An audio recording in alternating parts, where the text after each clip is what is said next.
And the Europeans aren't the only ones suffering here. The California, I don't know, the communist state of California, whatever you want to call it, is also having oil and gas issues.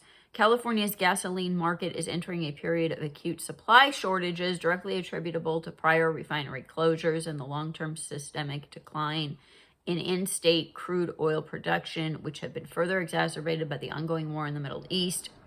For California, there is a clear trajectory toward increasing supply deficit conditions through April and a high probability of physical shortages by May, accompanied by consumer price increases at the pump.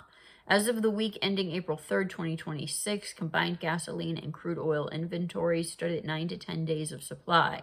Based on the available public information, California gasoline levels appear to be at 5-year lows and roughly 10 to 20% below historical norms. Adjusting for effects of reduced imports, our models indicate that California inventories are now 15 to 30% below normal.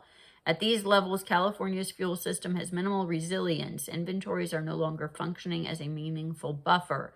The diminishing supplies are largely due to the closure of major California refineries, not Russian refineries, over the past year and the long-term degradation of crude oil production in a state that has some of the largest crude oil reserves in the U.S.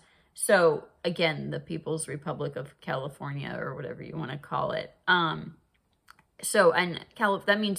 That actually means by those numbers that California is worse off than the Dutch and the Australians, by the way. Concurrent with the degradation of gasoline supplies, a parallel disruption is developing in crude oil supply. Replacing the loss on in-state crude oil and refinery production, as well as oil and gasoline imports, is problematic, particularly in a short period of time.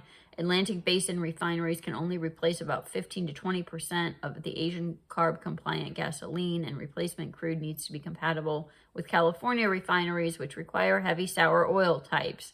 While crude oil from South America can ultimately replace 70 to 90% of Middle Eastern crude, the process of adapting refineries to this new crude requires capital expenditures by the refinery operators. It's a slow process and would result in lower gasoline output, particularly in the new term. Furthermore, E15 will not provide a solution. Based on current conditions, weekly supply deficits could reach 10 to 20% by May. So if you're in California, stock up, fuel up, do what you can, I guess, is the lesson there.